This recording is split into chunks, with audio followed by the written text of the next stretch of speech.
In today's video for Alpha Universe, I'm going to walk you through the entire process of setting up the brand new Sony Alpha 7R5 specifically for shooting portraits. Let's get into it.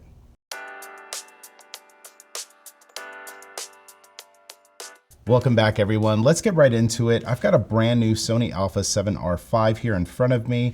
It's just out of the box, hasn't been set up, and I'm going to show you everything that I do to set this camera up. So of course, got a battery in here, and let's get started. So of course, we're gonna go through the initial setup first and foremost. So you're gonna select the language that coincides with what you speak. I speak English, so I will select that. Of course, read through the privacy notice, make sure that that's something that you agree with, so hit I understand. Next thing, setting the area, date, and time. We will do that. I'm on the East Coast, so I'm gonna choose New York, Bogota, where is that? And then I'm also gonna set up daylight savings here. So you'll see here in the bottom right corner that it is turned on. And for me, I like having it set up where it's month, date, and year. It is currently January, what day is it? Okay, so it's currently January 27th. So we will set that up. And it's 2023. Current time, we'll go through that. Okay, and now that our time is set up, we'll hit OK. And then you're gonna see this message here that when you're shooting from a tripod, instead of shooting while holding this device, setting auto power temp or power off temp to high to extend the recording time, would you like to set it? I'm gonna go ahead and set this now. And I do highly recommend that you do this like at this point. You could always go in the menu and set this up later, but it is recommended, at least for me, I would go ahead and set this up. So the temperature of the device may rise to prioritize recording time. Would you like to change the setting? That is okay. And then we can register the device at this point. I'm gonna set that up for later, and there we go, hit okay. All right, so it's at this point that the camera is basically ready for you to go ahead and start shooting. But of course, there's a number of different things that you are going to want to set up before you actually begin shooting. So let's get started. So the first thing that I like to do is I'll go into the menu. And one of the things about the Sony Alpha 7R5 is that it has this new kind of a quick menu. By the way, I do want to make sure that you see this. So you do have a dial here on the A7R5.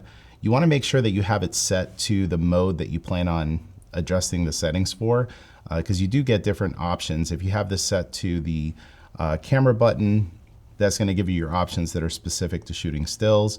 If you move it over to the video button, it's going to give you a whole different menu setup.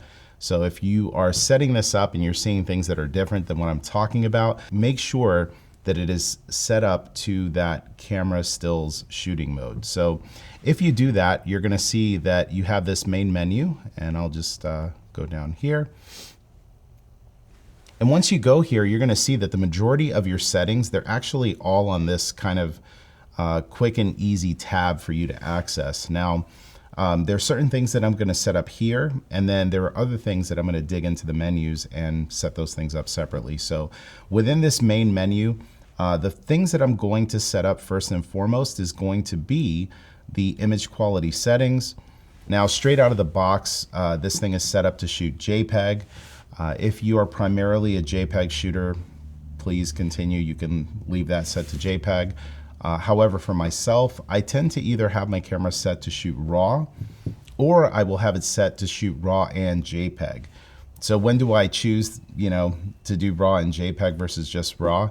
If I have let's say I'm shooting an event, birthday party, wedding, you name it, where maybe I might want to turn images over a little bit quicker, then what I'll do is I'll shoot RAW and JPEG. And of course, the final delivered images are going to be processed. So, those I'll do color correction, exposure adjustments, things of that nature. I'll do that to the RAW files. But those JPEG files, if they want something really quick at the end of the night to post on social media, I don't want to have to go through the process of adjusting those RAW files right away. Just give them a JPEG. It looks great straight out of camera. So that's usually when I'll shoot RAW and JPEG. If I'm doing a studio session, 9 times out of 10, I'm actually just shooting RAW. I'm not gonna shoot RAW in JPEG because it just takes up a lot of space on the card. So choose whatever's best for you. For me, I'm gonna go ahead and set this just to shoot RAW because again, the majority of my photo shoots, I like to shoot RAW where I could adjust these later on.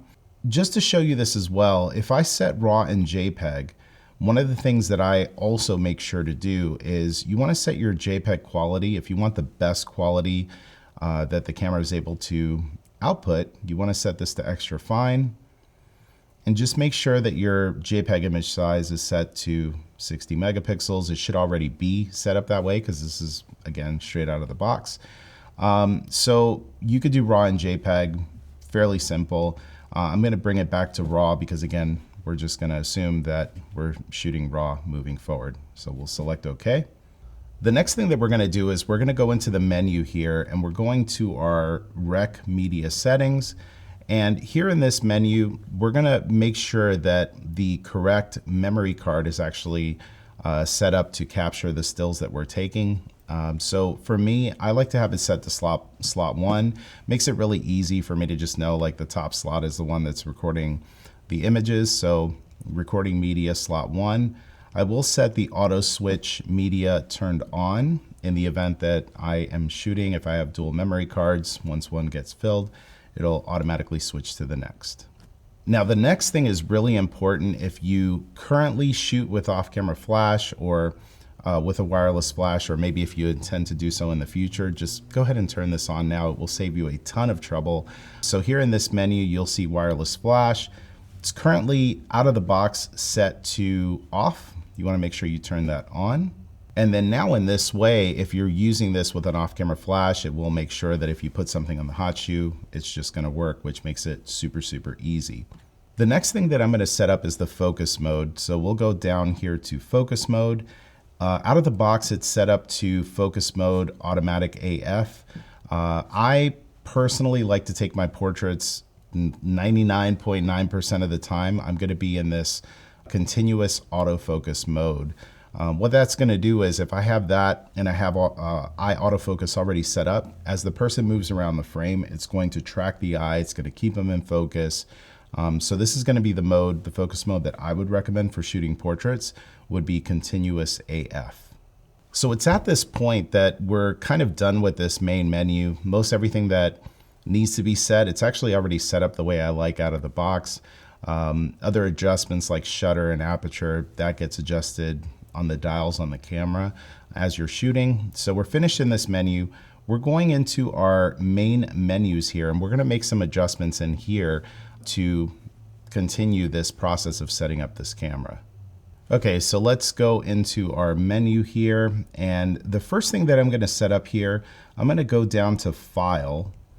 And then the first option, which is File Folder Settings, we'll go ahead and select that. And then what I personally like to do, I have various different Sony cameras. I've got the 7R5 here. I've got the 7 Mark IV. I've got the 7R4. I've got ZVE10. I've got several cameras here in the studio. So what I do is with each camera, I like to set a different file name just so that I know just by looking at the file name, which camera which camera took those photos or images. So in this case, usually by default, it's set to DSC. So if you didn't change this and you were just looking at the file name, every single one, it could be from any camera. You could go into the metadata and take a look at that. I personally like setting this up here to be whatever the file or whatever the camera is that created the file. So we'll go ahead and go down to set file name.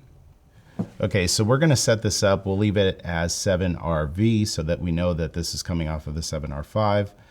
And we'll hit okay.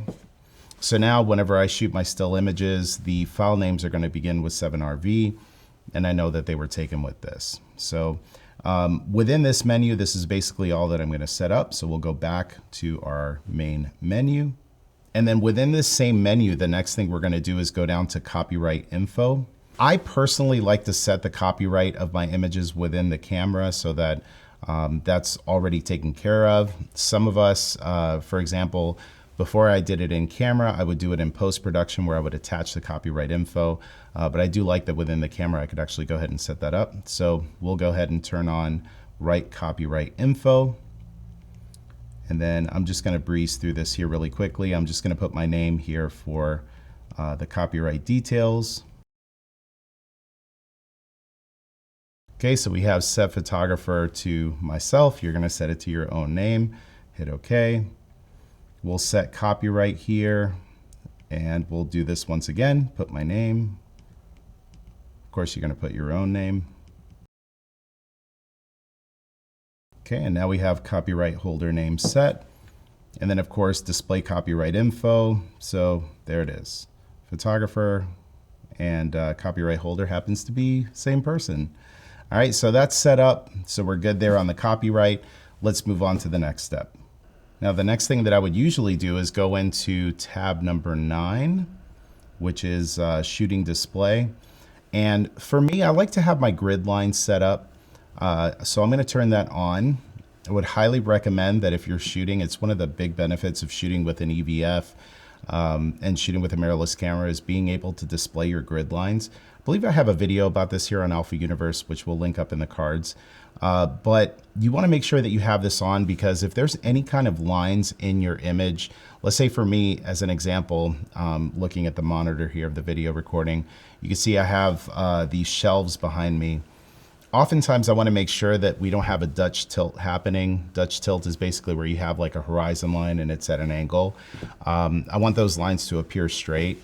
So having this rule of thirds grid on will help you to make sure that if there's any lines in the background, architecture, streets, anything, that it's symmetrical, that it's set up properly. So what I personally like to do is have diagonal plus square grid. You could just have it however it is that you like whichever one it is that helps you to compose your images a little bit better, feel free to go ahead and choose that one. I personally like diagonal plus square grid, so we'll set it to that. So now that we've done that, it's time for us to set up our customized buttons and features here on this camera. So in order to do that, we're going to back out here. We're going to scroll down to this little toolbox icon in the setup menu. And we'll go down to Operation Customize. Now, this video is really going to focus on setting this up for shooting portraits. So we're going to be in this first menu, but if you were going to set this up for shooting video, it's pretty much the same thing. So we'll go ahead and go into Custom Key Dial Set, and let's start setting this up. So what I'll typically do is I want to set up the rear buttons first on this camera. And again, you could put your custom features wherever it is that you like. I tend to not really use the buttons that are on the back of the camera for what they're intended for. You'll see that here in a moment. I like to set it up to other features that I tend to use quite a bit more. So let's go into this rear section here, and we'll go ahead and we'll set up the very first button, which currently is set to AEL hold. I don't really use that often, and again, you could put these settings wherever you like. For me personally, the setting that I tend to use the most is tracking. I like the fact that, for example, you could have it set to AF on where you could adjust how the autofocus works on the camera. For me, I like having it on the AEL side because when you have the camera up to your face, this AF on button is like right by your nose. So you end up having to like kind of have your finger close to your nose in between the camera. This button's a little bit farther off to the side, so I feel like it's just easier for me to put my thumb there whenever it is that I'm shooting. And so what I'll end up doing is I have it set to tracking on and AF on. So we'll scroll through here. I believe it's in the AF menu here. Okay, so tracking on plus AF on. And this is a really cool feature where if you have your settings, or if you have this turned on, what it's going to do is, let's say if you have somebody who is running throughout a frame, or they're walking through the frame, you could have eye autofocus engaged and it's going to track the eye. But what I really like to do with this is if the person is walking or running and maybe their face is not showing, if I hold this button down, it's going to track them throughout the frame. So I might show this in a separate video. For now, I would say turn this on and just give it a try. You'll see exactly what it's doing with your camera, and it will change the way that you shoot a variety of things. It's a really cool feature. Really nice to add it to a custom button to make it very fast and easy to access. Now it's at this point that if you wanted to set AF on to be something different, you totally could do that. I am not going to do that. We're going to leave AF on as it is, but we're going to change this third button to something different. For me, white balance is something I like to access in the function menu. We'll get to that point here in a few moments, but we're going to switch this C1 button to be something else that'll be a little bit more useful for when you're shooting portraits. Now for me, when I'm shooting portraits, I have eye autofocus engaged. There are going to be some times where, based on how the person is posing, the camera might choose to focus maybe on the left eye, but you want it to actually switch to the right eye, or vice versa. So what I like to do with this button is to have it to automatically adjust between the left and the right eye. All right, so I believe that is in the AF/MF area. We'll go to subject recognition and then switch right left eye. We'll select that. So now when I push this button, you're gonna see here, it'll say right eye auto. If I push it again, it'll go left eye. So if I'm in the middle of shooting and for whatever reason I wanna switch it from the left to the right eye and vice versa, you can just push that button really quick. And I tend to do that fairly often if the autofocus is picking the eye that I don't want to be in focus. And then we'll go back here into our custom keys. And the next thing that I'm gonna do is go to button number 4, which is on the, it's your C3 button. And for this one, what I like to do is go to the live view display select. And I'm gonna show you this here. Okay, so let's go here to our custom settings. We're gonna go to shooting display, and we're gonna go to live view display select. So with live view display select, what this basically does is give you a button that's a shortcut to turn live view display off and on. Now you might be asking, you've got this great camera, you've got the A7R5, why would you want to turn off live view? Well, if you're shooting with an off-camera flash, there's gonna be times where you want to turn live view off because maybe the screen goes dark and you're not able to focus at whatever given settings that you have. Other times you're trying to make sure that you're underexposing whatever the ambient light is. And if it's working the way it's supposed to, it actually turns live view off anyway. So you may want to turn live view on really quickly just to see what the ambient exposure is, and then turn it back off so that you could actually see whatever it is that you're trying to focus on. So I like to have it with a custom button because if I try to remember where it is in the menu, I ultimately will always forget where it's at. So these are the settings that I typically will set up as far as the rear of the camera. Everything else I pretty much leave the same, but again, if there's certain features that you tend to use often, set them up wherever it is that you see fit. Now, the next thing that I like to do with my camera is to customize the function menu, which is here on the back of the camera. Pretty much all Sony Alpha cameras, you've got this FN button on the back, and it gives you a variety of different options that you can adjust. There's a few options here that I like to adjust personally that I feel it just makes it very easy to where I don't have to go into the menus. I could just hit function and have those options here straight away. Okay, so here within the function menu, we're gonna go back into our custom settings. We'll go to FN menu settings. And then you could see here on the top row, these are your function menu settings for when you're shooting stills. On the bottom is when you're shooting video. And any of these settings here that you don't use, you might as well get rid of it and bring settings that you actually use to the function menu. So for example, the record media settings, I typically only do that once and then I'm done. Like I don't have to go back and do that. So that's one of the things that I do like to change to something a little bit different. So we're gonna set that up to do something different this time around. I actually find it to be a lot better if we set that up here to do APS-C shooting, because there are some times where I want to have a little bit of extra reach. Let's say if I'm using a prime lens, a 50mm lens, it's pretty cool to be able to set this to APS-C mode and actually have that 50mm lens become 100mm. And we could do that just by going into our function menu and setting up APS-C shooting. Now you do get a smaller resolution file, but because we have 60 megapixels plus on this, it's still going to be a very high resolution image. Now, any other features or functions that you want to adjust for this function menu, by all means, go ahead and do that.